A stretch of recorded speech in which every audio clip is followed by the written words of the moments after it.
নমস্কার বন্ধুরা, মধুমিতা হোম কিচেনের আরেকটি নতুন পর্বে আপনাদের সবাইকে স্বাগত। আজ আমি বেলের শরবত বানিয়ে দেখাবো। বেলের শরবত আমাদের শরীরের জন্য খুবই উপকারী, এটা সকলেই জানি। বাড়িতে কিভাবে পারফেক্ট বেলের শরবত বানাবেন সেটাই আজ আমি শেয়ার করব। বেলের ভেতরে বীজ ও আঠার থলি থাকে, সেটা তিতকুটে হয়।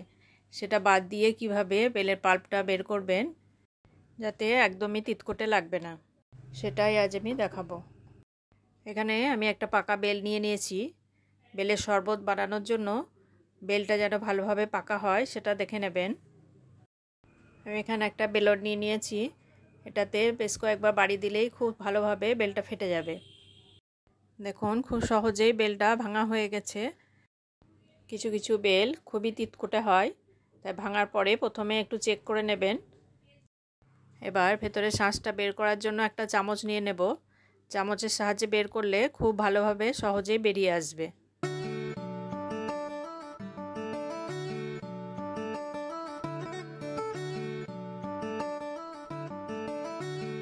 পুরো শাঁসটা চামচ দিয়ে বের করে নিয়েছি।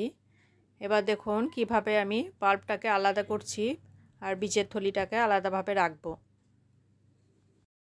একটা করে থলি নিয়ে এভাবে তার বাইরে হাত দিয়ে চাপ দিলেই বাইরের শাঁসটা আলাদা হয়ে যাবে, মাঝে থলিটা থেকে যাবে।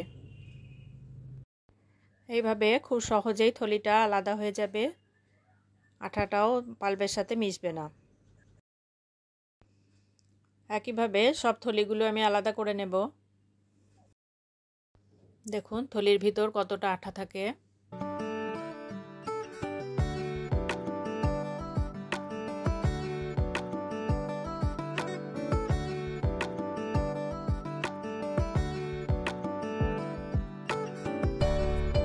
বাইরের শক্ত খোলাটার গায়ে যে শাঁসগুলো রয়েছে সেটাও এভাবে চামচের সাহায্যে তুলে নেব।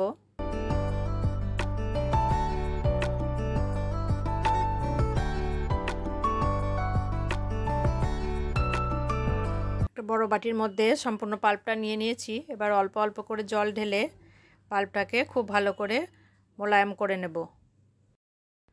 হাত দিয়েও ভালোভাবে মেখে নিতে পারেন।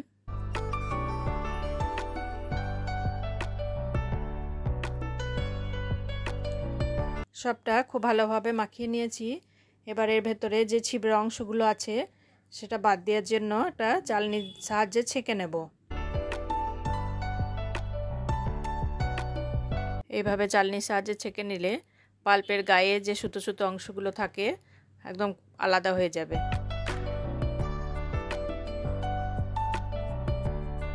দেখুন পাল্পটাও সুন্দরভাবে বের হয়ে আসবে।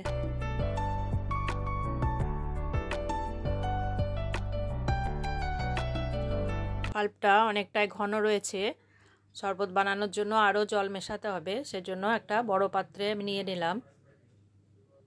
দেখুন কতটা ছিবড়া আলাদা হয়েছে।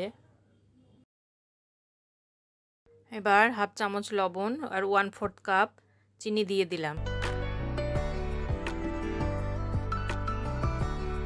এবার লবণ আর চিনিটা খুব ভালোভাবে মিশিয়ে নিয়ে প্রয়োজন মতো জল মেশাবো।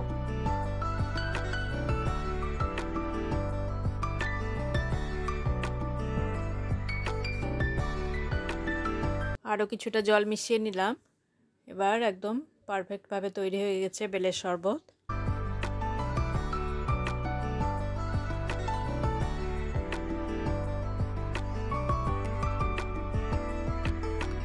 এবার সার্ভিং গ্লাসে কয়েকটা বরফের টুকরো দিয়ে দিলাম। এবার বেলের শরবত ঢেলে সার্ভ করুন। আজকের এই রেসিপি যদি আপনাদের ভালো লাগে অবশ্যই লাইক, কমেন্ট ও শেয়ার করবেন। আর চ্যানেলটি যদি সাবস্ক্রাইব করা না থাকে চ্যানেলটিকে সাবস্ক্রাইব করে পাশে দেওয়া বেল আইকন প্রেস করে দেবেন, তাহলে নতুন রেসিপি আপলোড দিলেই আপনার কাছে নোটিফিকেশান পৌঁছে যাবে।